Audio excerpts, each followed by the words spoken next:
The letter arrived on a Wednesday morning, as if on cue.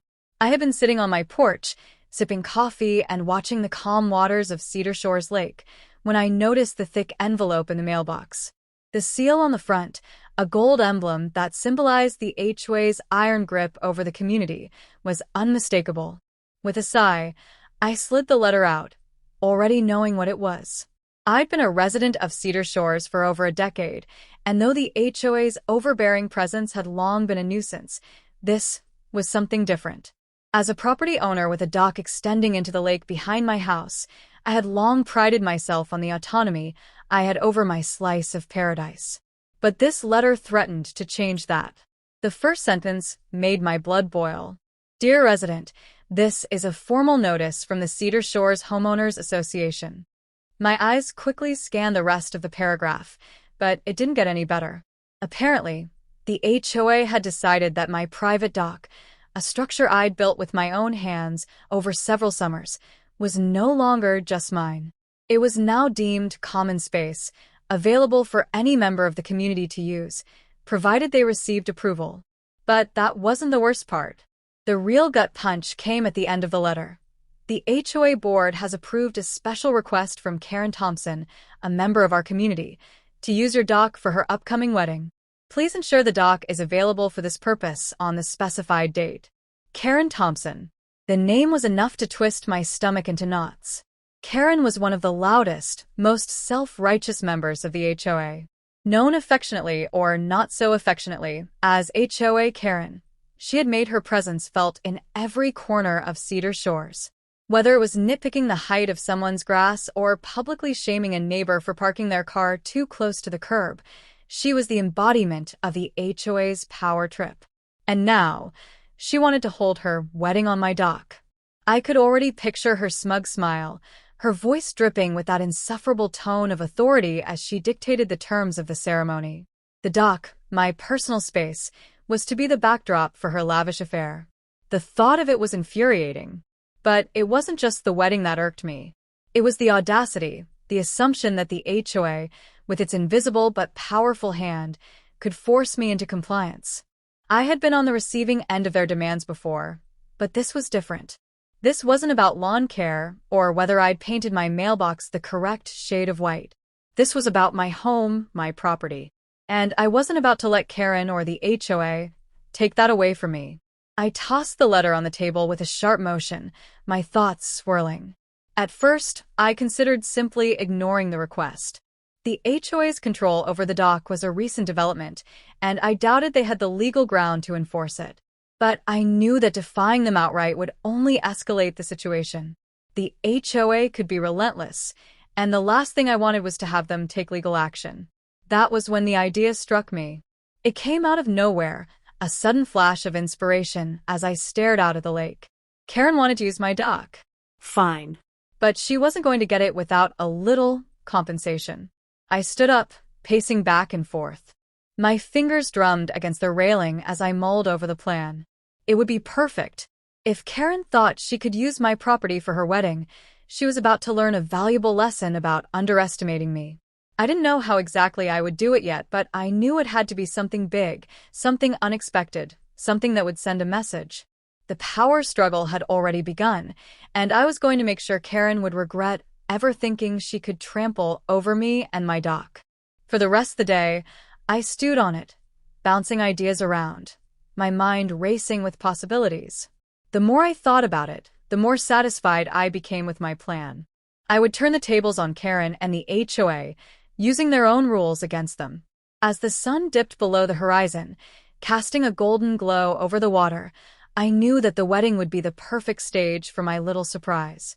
By the time Karen and her guests arrived, they would have no idea what was coming for them. Tomorrow, I would begin putting my plan into motion. But tonight, as I looked out at the lake, I allowed myself one last moment of quiet satisfaction. The game was on, and I was ready to win. The next morning, the first step was clear. I needed ducks. The plan was set into motion the very next day. I woke early, before the sun had even crested over the lake, feeling a strange mix of anticipation and defiance.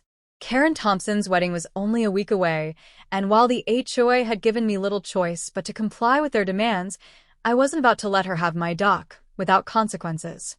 If she wanted to turn my personal property into a public venue for her showy wedding, then I would make sure she got a reception she would never forget. I had already made a list of what I needed. Ducks. A dozen, maybe more. The idea had come to me late the night before, but as I mulled it over, it felt perfect. Ducks would wreak havoc on the scene, a chaotic, natural force that no one could control, least of all Karen. But these weren't just any ducks. I needed ducks that were unpredictable, that could swim and waddle with the kind of vigor that would make Karen's wedding seem like a disaster. I drove to the local feed store that morning, a small, unassuming place tucked between two old buildings on the edge of town. Inside, I found exactly what I needed: ducklings in all shapes, sizes, and colors. Some were small and fluffy, others were larger, already waddling around in their pens. I couldn't help but chuckle at the thought of them causing chaos on my dock. I selected a mix of breeds just to keep things interesting: mallards, pekins, and even a few khaki Campbells. There was no reason to be subtle. I wanted this to be as messy as possible. The store owner, a weathered man with graying hair and a knowing smile, handed me the boxes of ducklings without asking questions. I'd been a regular at that store for years, but today there was a certain glint in his eye. He knew something was afoot, and I could tell he was silently rooting for me. As I loaded the ducks into the back of my truck, I felt a surge of confidence. This wasn't just about the wedding anymore. This was about making a stand. I spent the next few days preparing for the big event. My dock, the very one I'd carefully built over years of sweat and hard work, was now the stage for my little act of rebellion. I made sure the ducks were comfortable in their temporary home, setting up a small pen near the water where they could acclimate. But I knew the real magic would happen when I released them. The timing had to be perfect. I couldn't just throw the ducks into the mix randomly. It had to be when Karen and her guests were at their most vulnerable, when they were all gathered on the dock, in their pristine clothes, enjoying the ceremony. That would be the moment I struck. In the meantime, I made a few calls to friends I knew would be willing to help. They didn't need to know the full extent of the plan.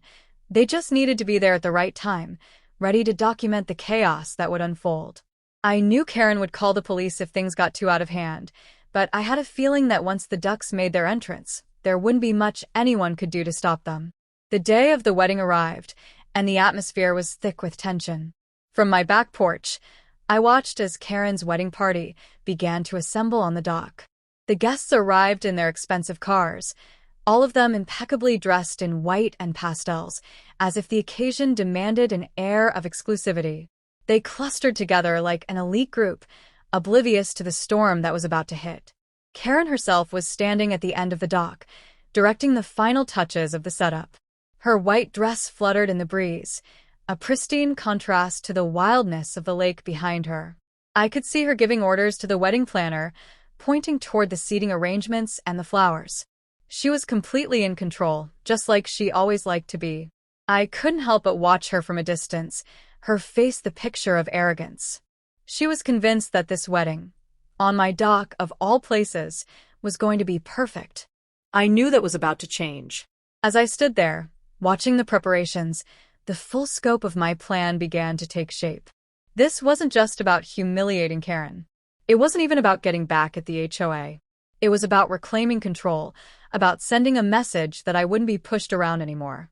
Cedar Shores had become a place where the rules were enforced without question, where power-hungry board members like Karen trampled on anyone who dared resist. But today, I was the one holding the reins. The sun climbed higher, and soon the ceremony began. The guests took their seats. Karen stood at the front, looking every bit the bride she had envisioned herself to be. The music started, the perfect background for her perfect day. I could almost hear the soft strains of violins from my vantage point on the shore. I checked the time on my phone. In 5 minutes, it would be time. I revved the engine of my boat, hidden just out of sight behind a small rise in the land. The ducks were ready, packed into the boat's rear compartment, their excitement palpable. I turned the boat toward the dock, making my way slowly across the lake.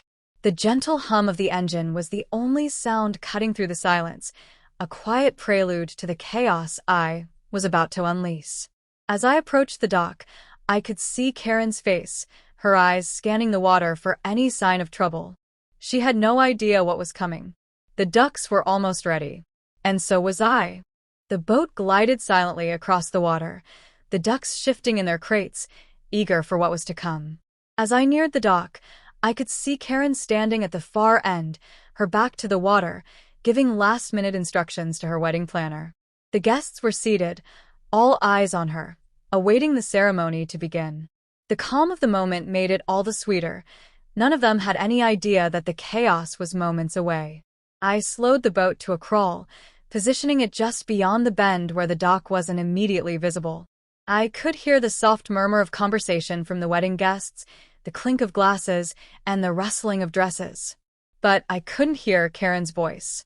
For the moment, she was still behind the scenes, prepping for her big entrance. "All right, let's make this good," I muttered under my breath, glancing back at the ducks. They were quiet now, but I knew their time was coming.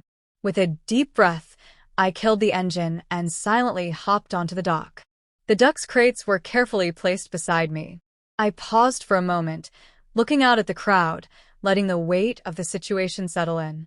This wasn't just about revenge. It was about reclaiming my space, my authority over this land. The HOA had taken enough from me, and now it was time to take something back. I grabbed the first crate, lifting it carefully, and set it down at the edge of the dock. The ducks inside began to stir, excited by the change in scenery. One of them quacked loudly, breaking the eerie silence of the morning. I looked up, just in time to see Karen turning her head, her eyes narrowing as she saw me standing there on the dock.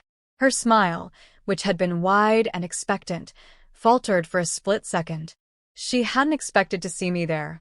The wedding planner behind her stiffened, and the guests' chatter began to fade as they noticed the disturbance. "Excuse me, what do you think you're doing?" Karen's voice cut through the air like a whip. There was no sweetness in her tone now, just the cold, authoritative edge I'd grown so accustomed to. "I'm just here to make sure everything goes smoothly," I said, forcing a smile.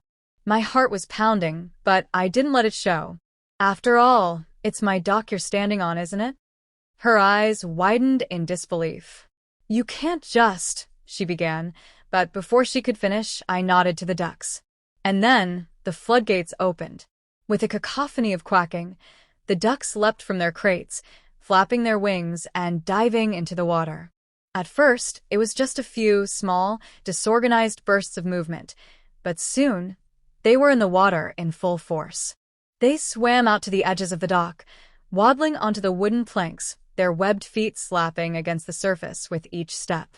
It was a sight to behold, but it wasn't exactly what Karen had imagined for her perfect day. The guests gasped as the ducks took over, waddling between them, some stopping to quack at the crowd, others splashing in the water. The bride's pristine white dress, which had been carefully planned for this perfect occasion, was suddenly at risk of being splashed. The ducks seemed to sense it. More and more of them darted toward the dock, ignoring the guests completely. Karen's face turned a shade of crimson, her hands shaking as she pointed at me. This is unacceptable. You'll pay for this," she shouted, her voice laced with fury. I grinned, watching as her calm wedding scene crumbled. She had been so confident in her entitlement to my dock, but now the tables had turned. The guests were on edge, some trying to push the ducks back into the water, others taking out their phones to capture the moment. But the ducks were not having it. One particularly mischievous Pekin duck waddled up to a guest's chair, flapping its wings and knocking over a glass of champagne. Another took aim at a bouquet of flowers, pecking at the petals as if it had decided the bridal arrangement was a snack. Karen spun in a circle, her wedding planner scrambling to do damage control. This is ruined, do you hear me?" she yelled, completely unraveling. Her perfect day, her moment of control over the community, over me, was slipping through her fingers, and I couldn't help but savor the sight. But I wasn't done yet. I had one final touch planned. I reached into the pocket of my jacket and pulled out a small bag of corn, perfect for getting the ducks' attention. I sprinkled a handful near the middle of the dock, and in an instant, The ducks were all over it, pecking enthusiastically. The guests, who had been trying to corral the chaos, were now dodging ducks that were coming at them from every direction.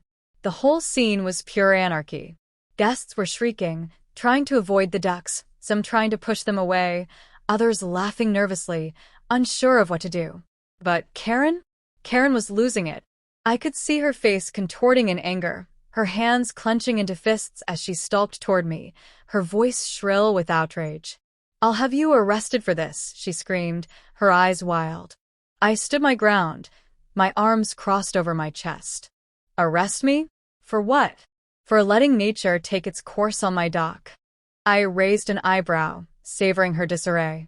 The ducks were doing their job well. The ceremony was ruined. The perfect wedding she'd envisioned, the one where she would stand on my dock, the proud and powerful woman, was now a disaster. And I couldn't have been more pleased. But I wasn't done. Not yet. The ducks had just set the stage. Now it was time for the final act. The chaos on the dock reached a fever pitch. Ducks quacked incessantly, scattering guests in every direction. Some ran, while others stood frozen, unsure of whether to laugh or scream. The bride's white dress, once pristine, was now splattered with water and bits of corn as ducks waddled between her and the guests. She looked like she might cry, but no one could stop laughing at the absurdity of it all. The perfection of her carefully orchestrated day had been turned into a nightmare, and I was loving every second of it. But Karen, standing at the heart of the madness, was a woman on the edge. Her face was flushed red with rage, and her eyes burned with the fury of someone who had just been completely humiliated. She stormed toward me, her heels clicking on the dock with each furious step. "You'll regret this," she shrieked, her voice high-pitched and wild.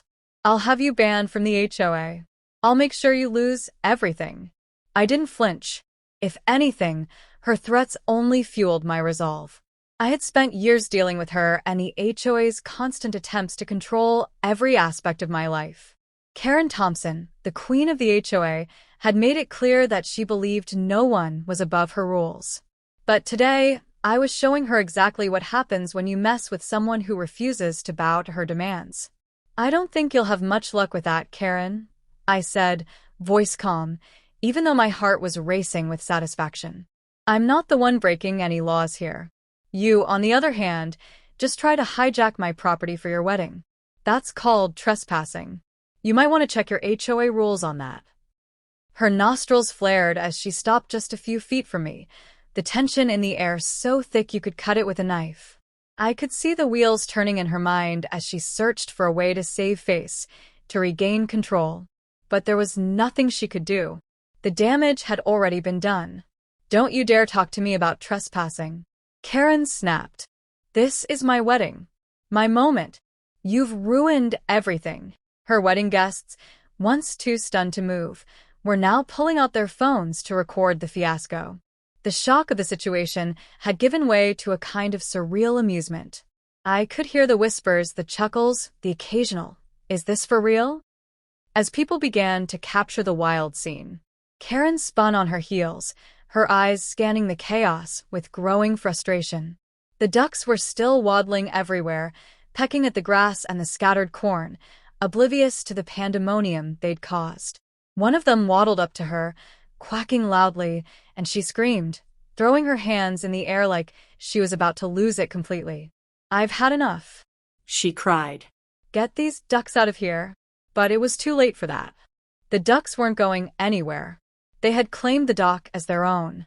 I stepped forward, my voice low but firm. "This is the part where you learn that not everything is under your control, Karen. Not everything can be bought or dictated by the HOA." Karen's eyes flashed with venom as she took a step toward me. "You don't get it, do you? You think this is some kind of victory? You think you've won?" She shook her head in disbelief. "You've just made an enemy out of the most powerful woman in this community. You'll pay for this." I met her gaze, unfazed by her threats. "You've been the enemy to everyone who doesn't play by your rules, Karen. The HOA might back you for now, but you've made enough people miserable to last a lifetime. That's the real problem. People don't forget how they've been treated." She hesitated, clearly trying to hold onto the last shred of her authority.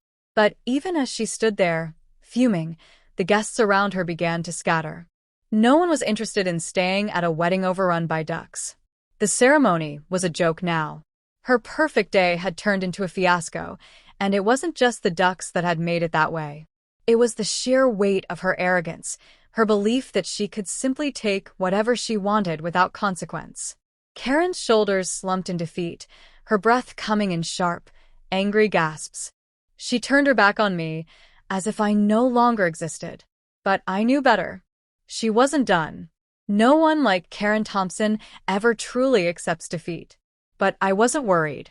For the first time in years, I felt liberated.